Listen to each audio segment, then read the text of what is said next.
My friend, let us speak today of a matter that weighs heavily upon the hearts and minds of so many of our promising youth, and indeed upon the parents who guide them. It is a matter shrouded in anxiety, drenched in competition, and often mistaken for the very measure of a person's future worth. I speak of the grades you receive in a schoolhouse, those letters and numbers printed on a piece of paper which society has elevated to the status of a final verdict on your potential. Have you ever felt the crushing weight of a disappointing mark? Have you ever allowed a single grade to define your sense of intelligence, to whisper seeds of doubt into the fertile soil of your young mind? If so, I am here today to tell you, with all the conviction I can possibly command, that you have been sold a profound and limiting falsehood. Your grades, while perhaps an indicator of a certain kind of temporary performance, are not and will never be the true determinants of your destiny. The greatest, most spectacular, and most enduring successes in the history of humankind have been built not upon a foundation of academic accolades, but upon a set of far more potent, far more dynamic, and far more powerful principles that are available to every single soul, regardless of their scholastic record. You must first understand what a school grade actually measures. In most instances, it is a test of your memory, your ability to recall and recite information that has been presented to you by others. It is a test of your conformity, your capacity to follow a prescribed curriculum and to provide the answers that your teachers expect to receive. While these may be useful skills in certain contexts, let me assure you, they are not the primary skills that build empires, create monumental inventions, or lead great movements of men and women. The world is not run by those who have perfected the art of memorization. It is run by those who have perfected the art of imagination, of decision, of persistence, and of influencing others to cooperate in a spirit of harmony. A high grade is evidence that you have learned the lessons of the past. But success in life is determined by your ability to create a future that has not yet been written. These are two vastly different undertakings. Do you see the distinction? One is a backward-looking glance. The other is a forward-looking vision. I have had the great privilege of studying the lives of more than 500 of this nation's most successful individuals, men who began with nothing more than an idea and forged it into a tangible fortune.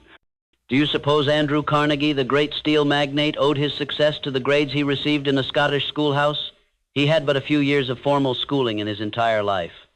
Do you imagine Henry Ford, the man who put America on wheels, was a straight-A student? He was not.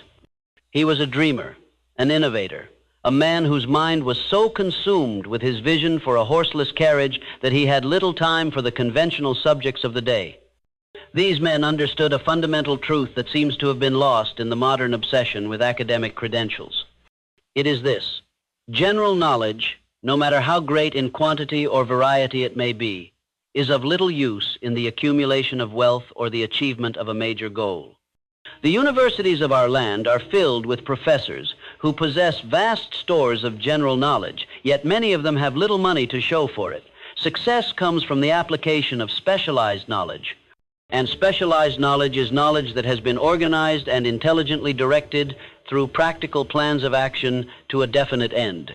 The great failing of our formal education system is that it focuses almost exclusively on the acquisition of general knowledge, but it teaches very little about how to organize or use that knowledge after it has been acquired. A school can fill your head with facts, figures, and dates. It can teach you the chemical formula for water and the history of the Roman Empire. But can it teach you how to set a burning, all-consuming purpose for your life?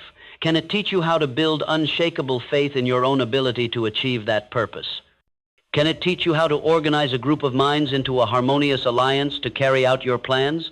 Can it teach you how to transform the sting of temporary defeat into a renewed determination to succeed? It cannot. These, my friend, are the subjects of a higher education, the education that one must give to oneself in the great university of life. And it is your mastery of these subjects, not your grade point average, that will truly determine how far you rise. So if your academic record is not the compass that will guide your life's journey, what is? If the applause of your teachers is not the true measure of your worth, where do you find it? The answer begins with a question you must ask yourself, perhaps for the first time in your life with true sincerity and depth. The question is this: what do you want? Not what your parents want for you. Not what your teachers tell you is a practical and sensible career. Not what your friends are doing. What do you, in the deepest, most sacred chamber of your own heart, truly and passionately desire to be, to do, and to have, this is the starting point of all greatness. It is the adoption of a definite chief aim. A vague wish is a powerless drifting cloud. But a definite purpose, once it is fixed in the mind, becomes a spiritual and mental magnet that begins to attract to you everything that is needed for its fulfillment. When your purpose is clear, you will find that the specialized knowledge you require will become available to you. You will be guided to the books, the courses, the people who possess the information you need. But without a definite purpose to direct your search, you could spend a lifetime accumulating general knowledge and never achieve anything of significance. Your purpose is the blueprint. Your education is merely the acquisition of the building materials. A pile of bricks, no matter how large, will never become a cathedral without a clear and magnificent plan. Once you have decided upon your definite chief aim, and it must be a decision, not a fleeting interest, you must write it down. Put it into a clear, concise statement. Describe the service or merchandise you intend to give in return for the fortune or position you desire, for there is no such thing as something for nothing. Set a definite date by which you intend to achieve it. This act of writing it down is critically important. It is the first step in translating an intangible thought into a tangible reality. It forces clarity.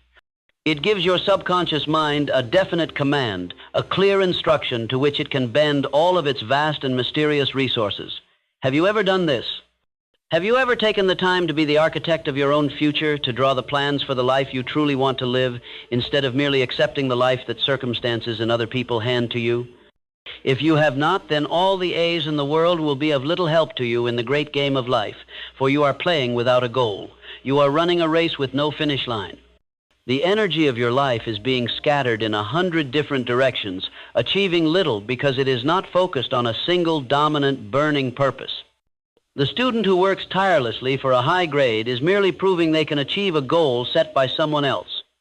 The person who will achieve true greatness is the one who learns to set their own goals, goals so high and so inspiring that they dwarf any test a school could ever devise.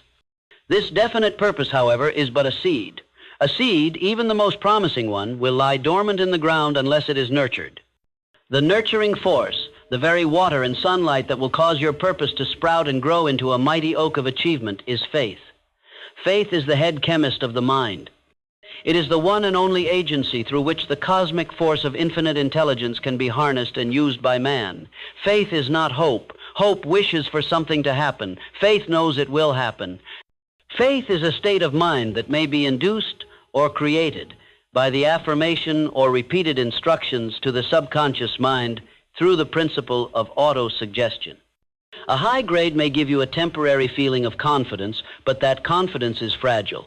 It is dependent upon the approval of an external source. The moment you receive a lower grade, that confidence shatters. True, unshakable faith is a confidence that you build from within. It is not dependent on the opinions of others. It is the absolute conviction that you can and will achieve your deferred chief aim, regardless of any temporary setbacks or the criticisms of a doubting world. You cultivate this faith through a simple but profound daily ritual. Take your written statement of your purpose. Read it aloud every morning and every night. And as you read it, use the magnificent power of your imagination to see and feel and believe yourself already in possession of your goal. The subconscious mind does not know the difference between a real experience and an experience that is vividly imagined and charged with emotion.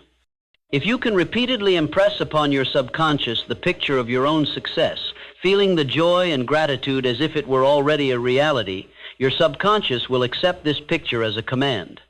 It will begin to guide your intuition, inspire your plans, and give you an inner strength that will astound you. The student who ties his self-worth to his grades is training his subconscious mind to believe, my value comes from external approval. When that approval is withdrawn, he feels worthless. But the student who, regardless of his grades, practices this principle of auto-suggestion is training his subconscious to believe, my value is inherent. I am the creator of my destiny. I am moving confidently toward my great purpose, and my success is inevitable. Which of these two mental states do you believe is more conducive to a life of power and achievement? This inner work of building faith is the true foundation of success. And once this foundation is laid, you will begin to view the world and your place in it in a radically new light.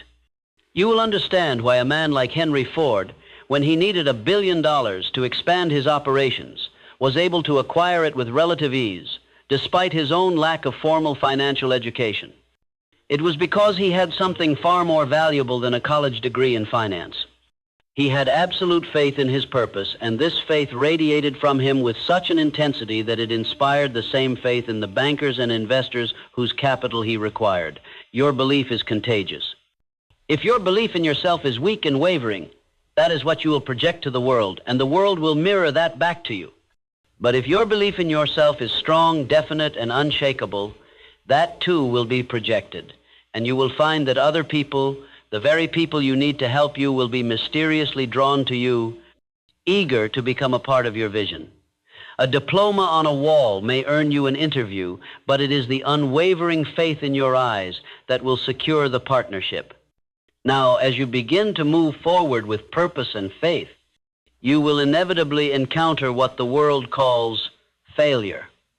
This is another area where the conventional mindset taught in schools is tragically misleading. A school system, by its very nature, punishes failure. A wrong answer is marked with a red X. A failed test results in a low grade, which can bring with it a sense of shame and inadequacy. We are conditioned from a very young age to fear failure, to avoid it at all costs. But let me tell you one of the most liberating truths you will ever hear. Every adversity, every failure, every heartache carries with it the seed of an equal or greater benefit. Failure is not your enemy. It is your teacher. It is not a sign that you should quit. It is a sign that you must adjust your plan. The only people who never fail are those who never try anything worthwhile. The path to every great achievement is paved with the stones of temporary defeat. The man who truly succeeds is not the one who avoids falling, but the one who gets up one more time than he falls down. Your grades may reflect your ability to avoid making mistakes on a test, but your ultimate success in life will reflect your ability to learn and grow from the mistakes you will inevitably make on your journey. When you receive a poor grade, you may feel discouraged.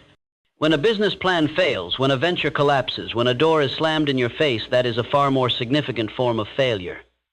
How you respond to that moment is what truly matters. The mediocre mind says, "I knew it was impossible. I'm a failure. I'm quitting."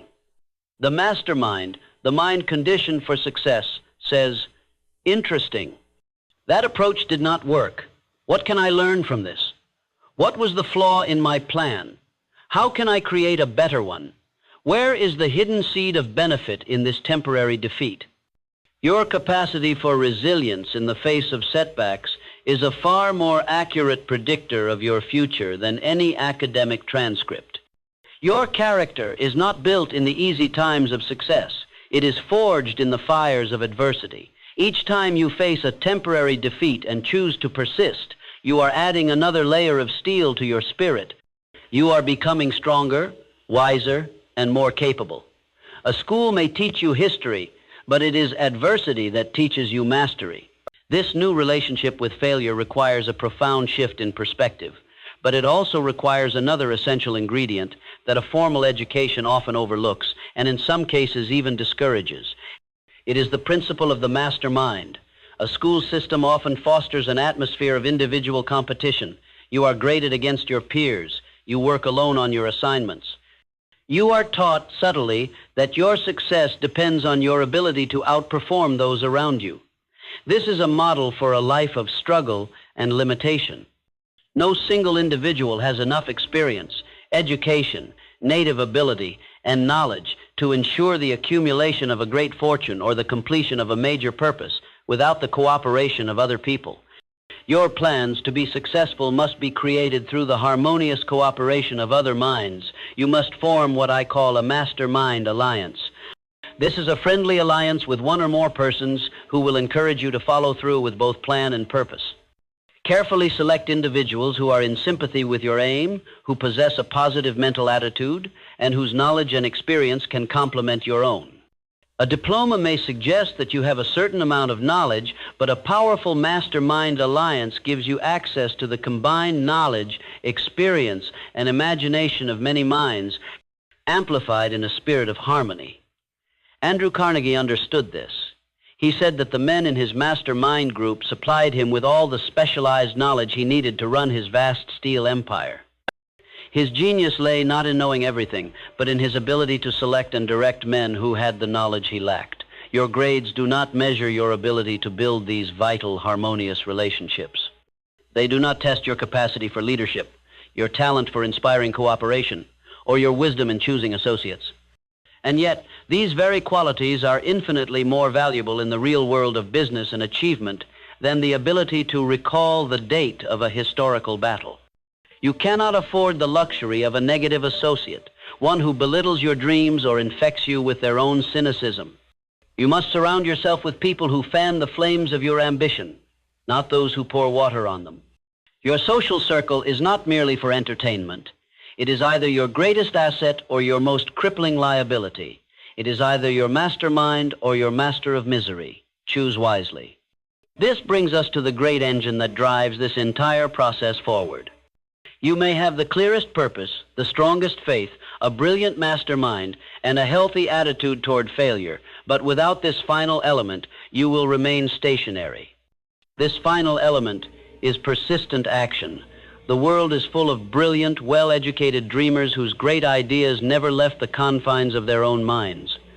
They had the intellect, they had the plan, but they lacked the one quality that translates vision into reality. They lacked the persistence to begin and, more importantly, to continue when the going got tough. A passing grade may be achieved with a short burst of focused effort. A life of significant achievement requires a lifetime of sustained, persistent effort. Persistence is nothing more than willpower in action. It is the iron resolve that says, I will carry on, regardless of the obstacles, regardless of the temporary defeats, regardless of how long it takes, until I achieve my definite chief aim. There is no substitute for persistence. It cannot be replaced by talent, by genius, or by education. The world is full of educated derelicts and talented failures. The world is full of brilliant men and women who gave up at the first sign of opposition. But the person who combines a definite purpose with unyielding persistence is a force of nature that cannot be denied. Persistence has a way of wearing down all opposition. It signals to your own subconscious mind that you are absolutely serious about your goal, which unlocks hidden reserves of energy and creativity. It signals to the world and to other people that you are a person of substance and determination, which inspires their respect and cooperation. The starting point of all persistence is a burning desire. If you find yourself quitting too easily, the remedy is not to simply try harder. The remedy is to go back to your purpose and build a stronger, more intense fire of desire under it. When your why is big enough, you will always find the how, and you will always find the will to persist. So, when you look at that report card, when you see those letters and numbers, I want you to see them for what they are. A limited and temporary snapshot of your ability to perform a specific set of tasks in a controlled environment. They are not a snapshot of your character. They are not a measure of your courage. They are not a test of your imagination, your faith, your persistence, or your ability to lead others. They are not, and never will be, a final verdict on the magnificent destiny you are capable of creating. The real examination of life does not take place in a silent classroom. It takes place in the noisy, challenging arena of the world, and the subjects you will be tested on are not mathematics or literature. The subjects will be your ability to define your own purpose, your strength to maintain faith in the face of doubt, your wisdom in choosing your allies, your resilience in the aftermath of defeat, and your unyielding persistence in the pursuit of your goal. These are the true determinants of your future. Master these subjects, and you will find that you can command any salary, achieve any position, and build any life you desire with a power that will make any school grade you ever received seem utterly and completely insignificant. The final bell of your schooling is not an end, it is a beginning. It is the moment you graduate from learning the lessons of others to becoming the master of your own. Your destiny is not written on a report card. It is written in your heart, forged in your mind, and built with your own two hands, starting today. What will you choose to write? What will you choose to build? That, my friend, is the only question that truly matters.